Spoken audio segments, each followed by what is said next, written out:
Hello students. In today's video, we will study physiological actions of natural androgens in men. Now, as we all know, testosterone is the principal androgen in men. Now, dihydrotestosterone and estradiol are the two bioactive metabolites of testosterone. Now, testosterone is androgenic and anabolic steroid, as it produces both androgenic as well as anabolic actions. Now let's first talk about the androgenic actions of testosterone in brief. Now primary androgenic actions of testosterone are development of male sex organs, that is both internal and external male genitalia, and development of secondary sex characters like for example deepening of voice, then sexual hair growth like for example growth of mustache, growth of pubic and axillary hairs. Now, anabolic actions of testosterone are the growth and development of bones and skeletal muscles. Now, in fact, all these androgenic and anabolic actions in men are produced by testosterone along with its bioactive metabolites, namely dihydrotestosterone and estradiol. Now, testosterone as well as dihydrotestosterone, they bind to androgenic receptors to produce their physiological response.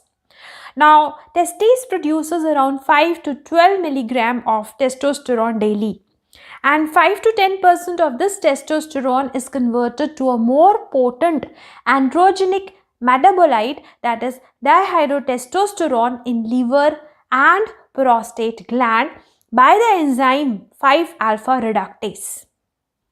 And this dihydrotestosterone, as discussed earlier, this also binds to androgen receptors.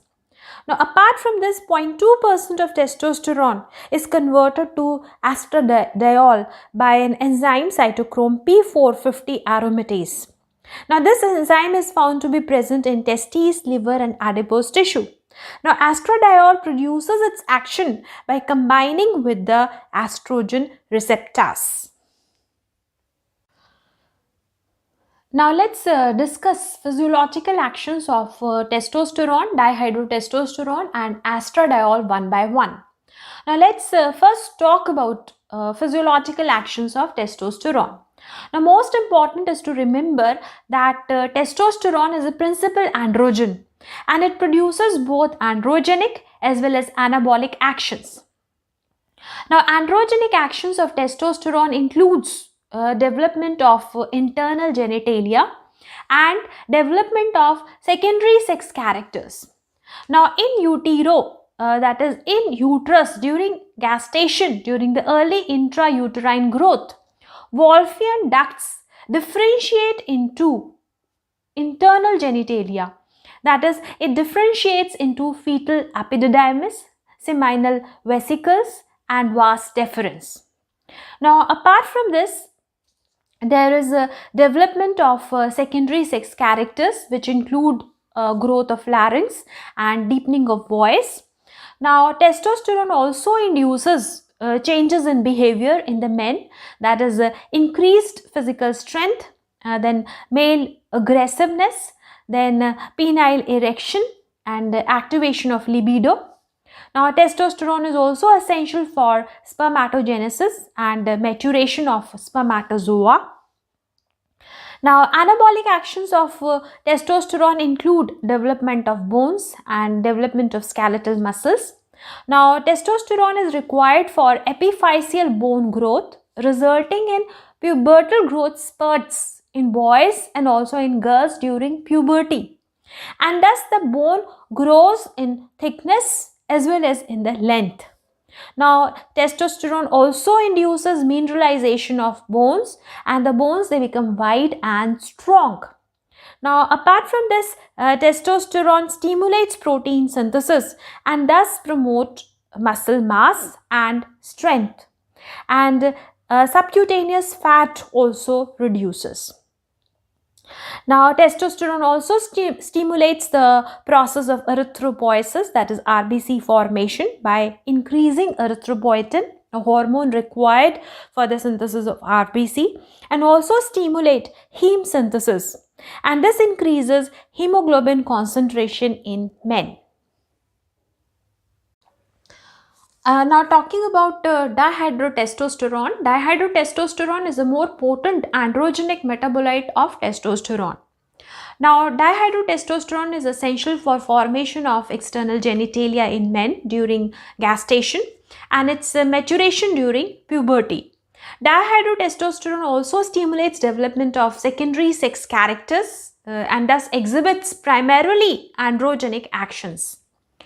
Thus, dihydrotestosterone is essential for the formation of external genitalia, that is formation of scrotum, formation of penis and male urethra in the fetus.